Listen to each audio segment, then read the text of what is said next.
All right, go ahead and take it away, Jasmine. All right. All right, so we'll go ahead and get started. So one of the common questions that we get here is, what are your impacted majors? Can I change my major into an impacted major program after I'm admitted? So here at Cal State San Bernardino, we have 5 impacted majors, which are the following: kinesiology with allied health concentration, pre-criminal justice, pre-nursing, pre-psychology, and pre-social work. So for example, for pre-nursing, you are not allowed to change your major into this. So you have to get accepted into nursing. And in order to get started to apply to us here at Cal State San Bernardino, you will need to visit calstate.edu/apply, and you will go ahead and select Fall 2023 in the drop-down menu. Our applications are open from October 1st to November 30th. And in order to start the application, you'll go ahead and create an account. If you had an account in the past, you can go ahead and sign into that past account. But if you've never made an account, you can go ahead and create an account. What we do advise for our high school students is that you use, or for any student, is that you use a personal email address that you have access to, because a lot of the communications from the CSUs will be sent to this email address.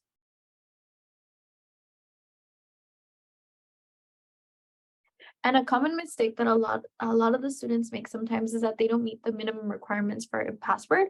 So when you're creating an account, it will ask you a few questions, and one of them will be that you need to be specific with your password. So this password has to be a minimum of 8 characters, has to include a lowercase letter, 1 uppercase letter, 1 number, and 1 special character in order to move on to the next section.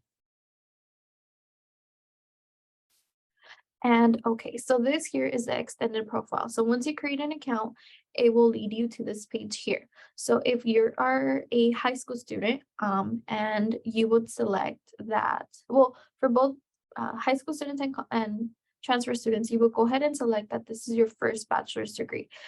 This is what you're doing first. And then if you are a high school student, you'll go ahead and select the first option for the second question, which is, which of the following best describes your current education status? And you are currently a graduating high school senior or equivalent. If you are a transfer student, you will go ahead and select the option where it states that you're a transfer student. And then the next question will be, have you taken and earned college credits through a community college or university? So this question here is directed to our high school students. And if you are a high school student who has earned college credit throughout their high school career, you'll go ahead and put yes. And also, an important question, this is more towards our high school students, is what U.S. state possession do you regard as your permanent home? You'll go ahead and put that as California. And this is a question that we ask you for the fee waiver. So an important thing that we would also recommend is that you write down this ID number that we have highlighted here on the red circle. So this number is to you, and it's basically your account number. And it's just a way to make sure that you have that written down in a safe place, or take a picture of it just in case we will need to look for your account at a point. So just as a safe to do, make sure to write that number down. All right, so once you created your account, you moved on to the extended profile, you answered all those questions, you'll go ahead and be able to start adding the program that you're interested in. So you'll start typing the name of the program or campus that you're interested in, because you can also filter it by CSU, or you can filter it by the major that you're interested to. The program must be an undergraduate program, and you may apply to 1 program per campus. And each application is a total of $70. And once you're done clicking the program that you've selected, you can go ahead and click I am done reviewing my selection, and it will prompt you to the next section. All right, so here we have a student who is applying to spring 2022, And as you can see, this is how it would look like. So here we have where it's stating we have an online program for Channel Island, and then we have Channel Island's undergraduate program. So this is a page where you have to, once you put in, for example, a major that you're interested in, you'll have to double check that it's either the Palm Desert campus or the San Bernardino campus, and then you'll be able to select the program that you're interested in by selecting the add button at the on the left hand side.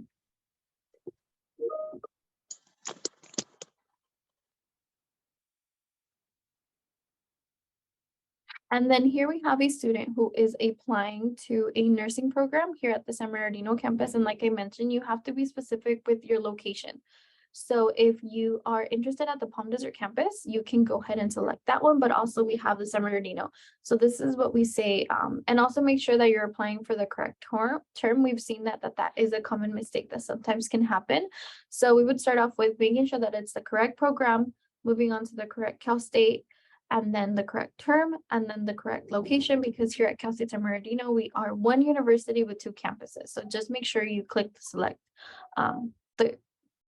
the campus option that is best for you.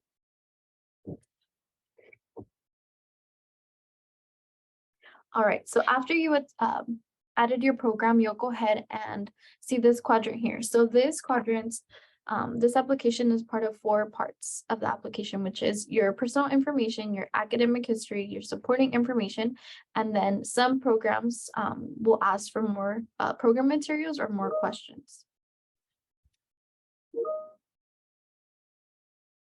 All right, so when starting with quadrant number 1, which is your personal information, you'll go through each tab and answer specific questions.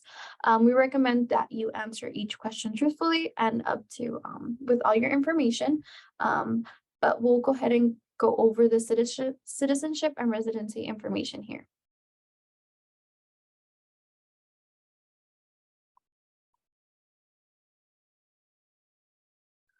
All right, so starting with the citizenship residency information, we'll fill this out. For this section is for undocumented students. So the first question will ask, select the value that best describes your U.S. Citizenship. So you'll go ahead and put none, and then you'll go ahead and add the country of citizenship as well. If you don't answer these questions, it won't let you move forward. So you have to answer this. For residency, if you residency is California, go ahead and answer that, and then you'll go ahead and answer the rest of the questions on this page as well.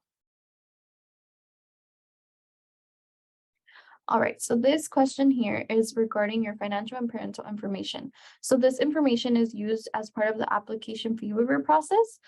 Students should read the household income and size information carefully and answer them truthfully.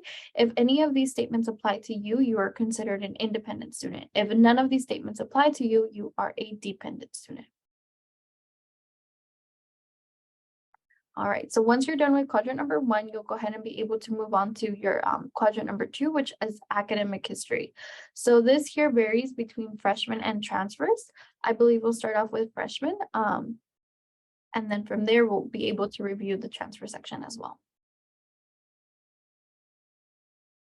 Okay, so for our high school students, first you have to start off by searching for the high school, and you can search this with the state, the city, the zip code, or the code. If you don't have the code, that is perfectly fine. You can just go ahead and type in the high school name or the city, and it will be able to show up, and then you'll be able to click on it and move on to the next section.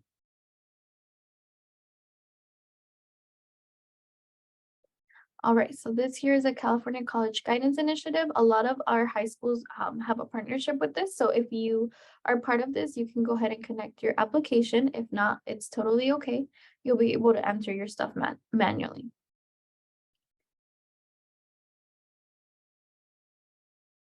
All right, so then moving on to your high school coursework. So you'll be able to add your class, starting off with the course title, the course type, and then the grades you receive for fall and spring. You'll go ahead and do this for everything you've taken in your high school career that meet the A through G requirements. And also if you did take classes in 8th and 7th grade that you know that will count towards that, you can go ahead and add those here.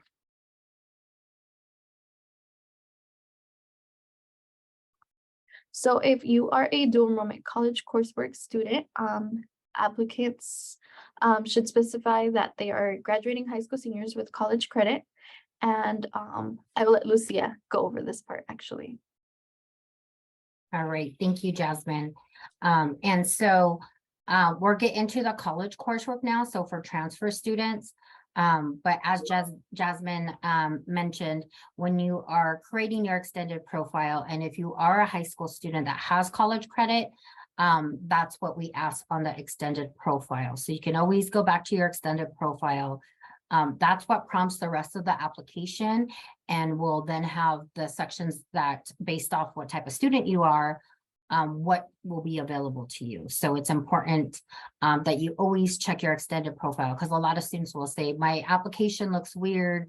There's information it's asking from me that doesn't pertain to me. So you always want to check your extended profile. So only if you're a high school student with college credit will this second the college coursework information apply to you.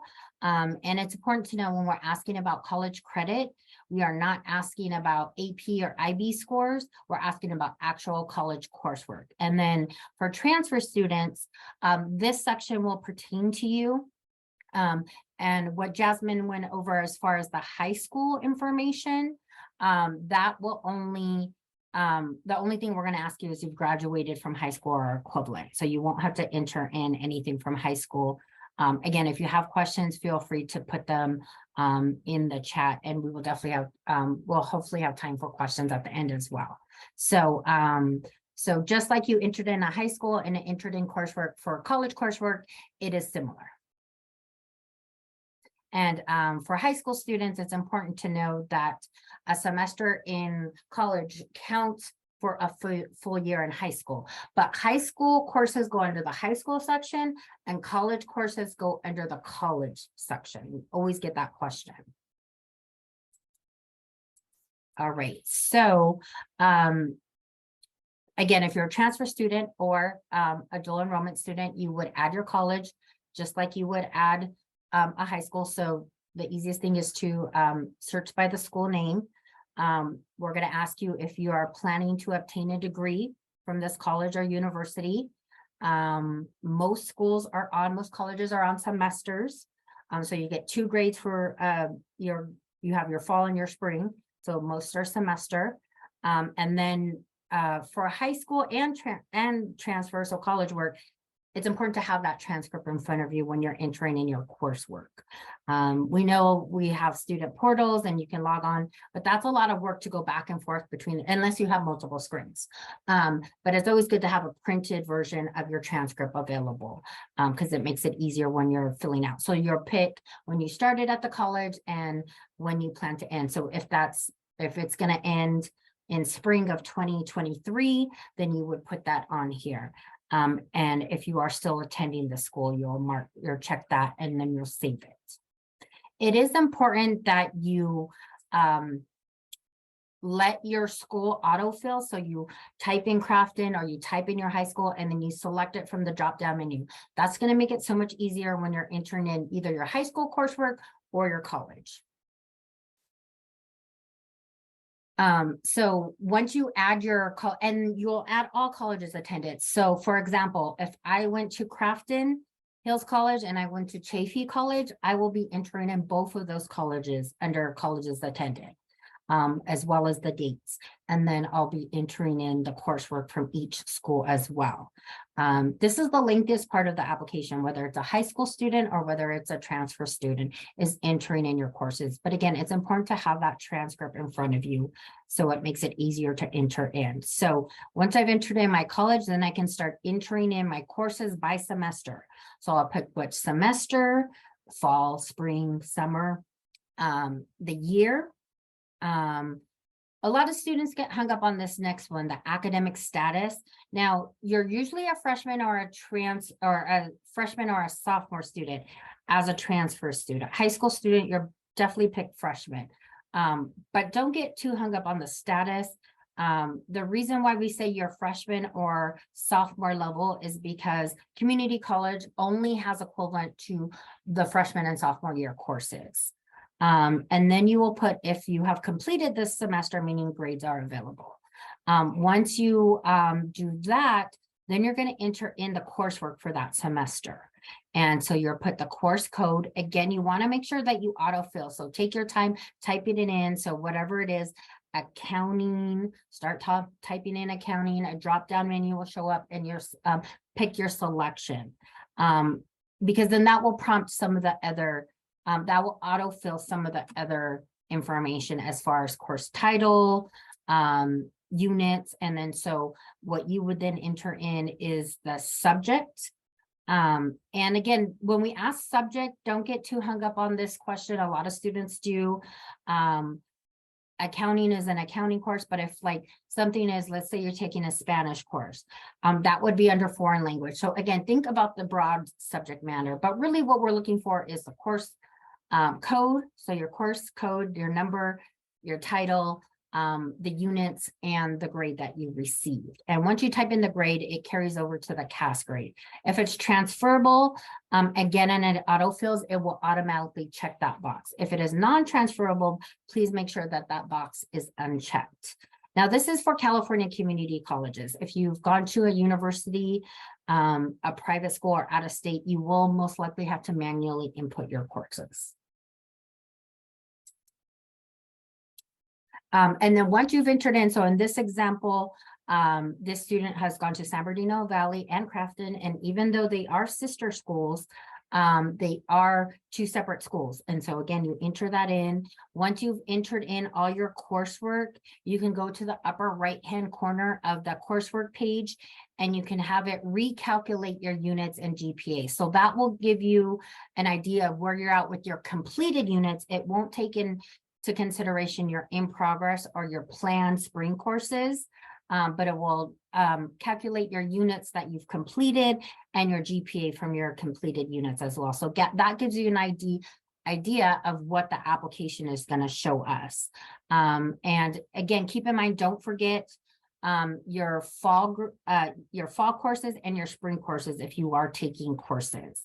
As a transfer student, we do ask that you have requirements completed by the end of spring 2023 for fall 2023. So don't forget those classes. Just like if a high school student is entering in their high school courses, it's important that you enter in your senior year. Very important that you don't forget your in progress and planned coursework.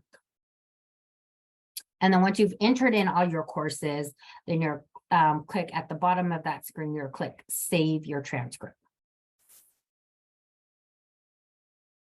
And if this can pertain to high school students or transfer students, but if you've taken AP or IB tests for college credit, you will also enter in that information into the standardized test section. We don't ask for SATs or ACTs. We don't use that for admissions purposes anymore. But of course, if you've taken those college tests to get college credit, please go ahead and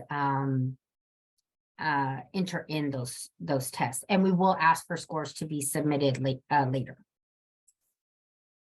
So for high school students, this will only show up.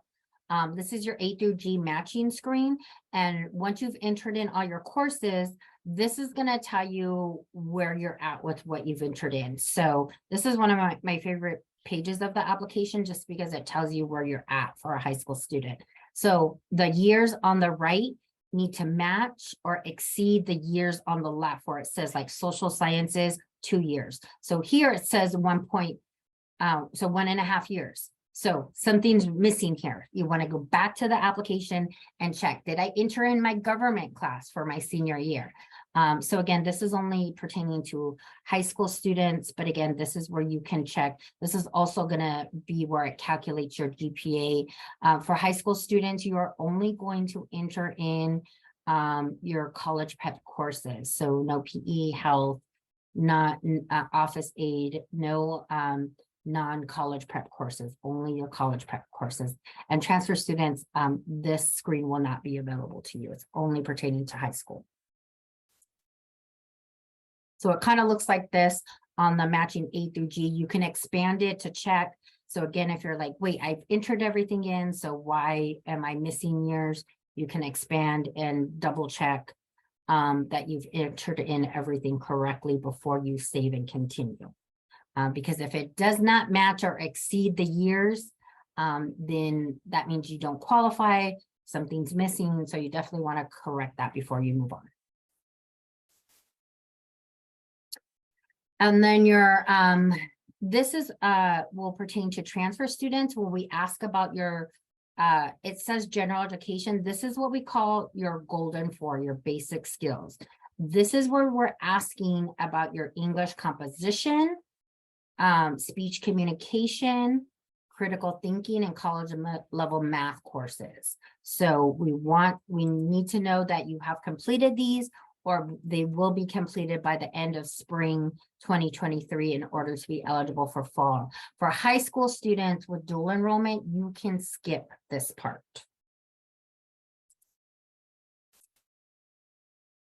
All right, and so quadrant 3 is going to be supporting information. It's actually going to look different for both high school and transfer students. For high school students, this is where we're going to calculate what we call your multi-factor admission score. For transfer students, this is where we're going to ask you if you're getting an associate degree to transfer, which degree, which major, and also for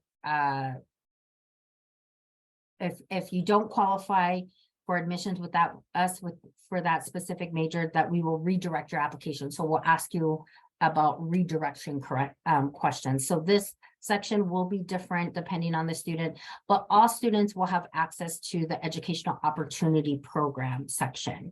And EOP, we'll go ahead and talk about that in the upcoming slides.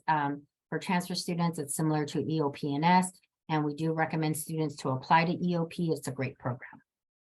So for high school students, it will look like this. We're going to ask you about educational preparation programs, work information, extracurricular activities as well. And again, this takes the place of what we used to look at for the SATs and ACTs.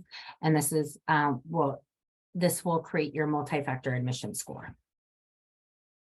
Transfer students, you will not answer these questions, will not show up. And again, in quadrant 3, this is where the Educational Opportunity Program application is. EOP is a great program. I was an EOP student. It is a program geared towards low income, first generation, historically disadvantaged students. It is a separate application, but it is integrated into the admissions application. One of the main things that they look at to see if a student applies is the family income criteria. And so for all 23 Cal States have EOP, and at CSUSB, our EOP deadline, priority deadline, will be December 15th, and final deadline will be January 15th. But we do really recommend to get those EOP applications in by the December 15th deadline. As Jasmine mentioned earlier, November 30th is our priority admissions deadline. And so, but once you submit your application, you can't go back and make any corrections. The only thing that you would still have access to is the EOP application. So that portion of the application, because you can mark on that application, no, I will come back and apply later. I will complete this part at a later date.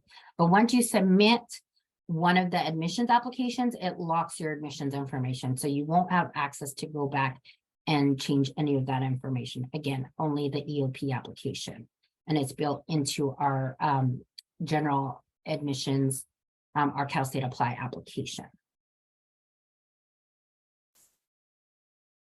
So what students will need to apply for the Educational Opportunity Program is 2 recommenders. They must be academic counselors or teachers that can comment on students' academic preparedness. And so this is not a family member or someone like a pastor from church. This is someone that knows you on an academic level and can really speak on your academics. And so there are 2 recommenders, and EOP needs at least 1 to be submitted, but hopefully 2. And we usually recommend, please do not send, because you put the recommender's email and their name into it, and then EOP will send them the recommendation question. So it's not like a general, you know, to whom it concerns, I'm recommending so-and-so. It is questions that they answer. Please ask the teacher or counselor, professor before you send the recommendation to them, so they're not caught off guard. And we do ask usually that they can submit this recommendation within 2 weeks.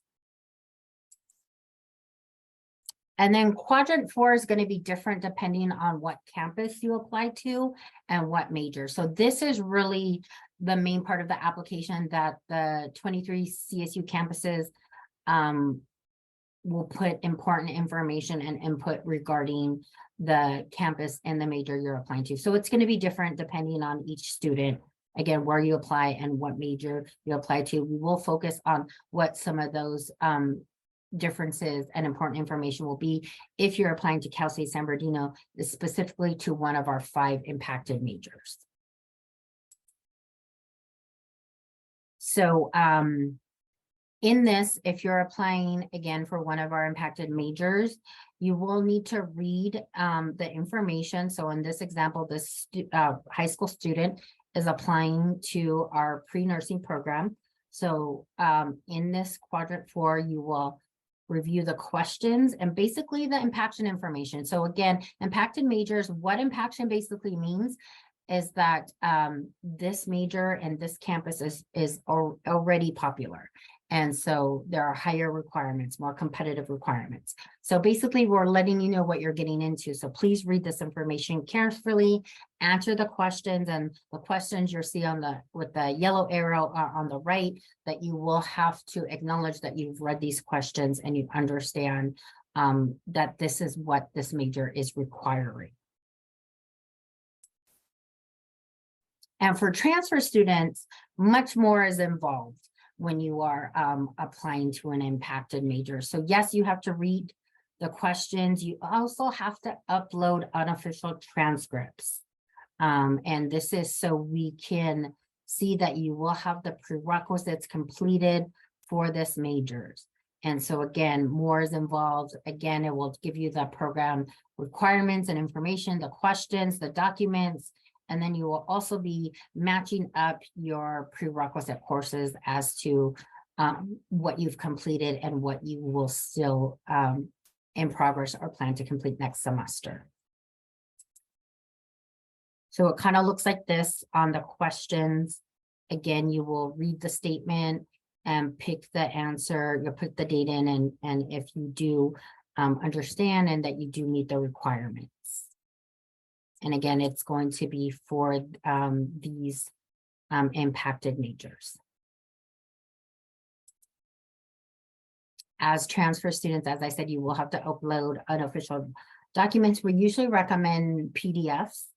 So if you can upload PDFs in here, it will give you different examples of how to, or what type of documents you can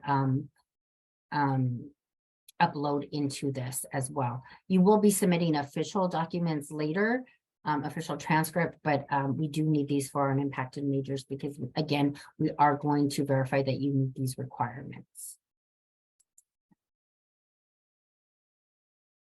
And again, this is an example for our nursing, and this is where you've uploaded your document already, your unofficial transcripts, and then you are assigning what class is meeting that prerequisite requirement. So it will pull from your entered coursework, your college coursework. For high school students, you don't have to do this. We're just looking at GPA requirements, and then you'll do prerequisites once you're at Cal State and either transition into the impacted program or supplemental application to apply. 2 of our majors do have supplemental applications, and that is nursing and social work. And so once everything is completed and green check mark, that means you are ready to submit your application. There is a $70 application or processing fee of your application, and you will not know your fee waiver status unless you have filled out the whole application. So as Jasmine mentioned earlier, there are fee waiver questions embedded throughout the application. The first question is in your extended profile when we're asking you if you're a California resident. Only California residents can qualify for an application fee waiver. There's also additional fee waiver questions under personal information. And so again, you will not find out till the end. If you qualify, great. If you don't, it is $70 to submit each application to each campus. So here, for example, the student is applying to 2 campuses, and then you can click on the blue text where it says check my fee waiver status. And then one of these 2 messages will show up. The one on the left will be if you qualify, you can apply up to 4 Cal States for free. If denied, the message on the right will show up, and then that means you will have to make payment at the time of submitting the application. Now, sometimes students make errors in the fee waiver questions, so it will give you that website there to go back and check these questions and make sure, because we do, if you can qualify for the fee waiver, we definitely want you to qualify. And so we want you to go back and check that. It's important to know we only take the CSU fee waiver. So we don't take any other fee waiver, College Board, any of those other fee waivers. It's only the online application fee waiver. And then once you know your fee waiver status and you're able to continue, then this is where you want to pause and review. If you've been on the application for a while, this is where you want to review everything before you submit. And so if you've been on a while, take a break, come back on. That's why you create an account, so you can come back to the application later and review everything before you submit. Remember, once you submit, you cannot go back and make any corrections to your application. So you just want to make sure it's done to the best of your abilities before you submit. And then again, if you have any technical issues or you need additional help with the application, you can always go to Cal State Apply. There's the Help Center. The freshman guide is very helpful on the different sections of the application, as well as the transfer guide. Again, check your fee waiver status. The application is due November 30th. Please do not wait until the 30th to submit your application. Cal State Apply is the busiest on November 30th. It can be slow, it can crash. You do not want to be on there when that happens, because it may delay you submitting your application, or you may have to start over from scratch. And so very important to take your time, make sure it is done to the best of your abilities before you submit. And if you can, avoid that November 30th deadline. Some of us will be extending our application deadlines, but it's really best if you can get that application in by November 30th. And please remember, it is $70 to apply to each campus, unless you are granted the application fee waiver where you can apply up to 4 for free. And then if you have any questions, additional questions, you can always email us. We do recommend calling's best. Try to get with a counselor. We will be offering other workshops. We also have appointments available for students that want some more one-on-one help with their application. But we do ask before you do this that you do as much of the application on your own as possible before you schedule an appointment or call us for assistance.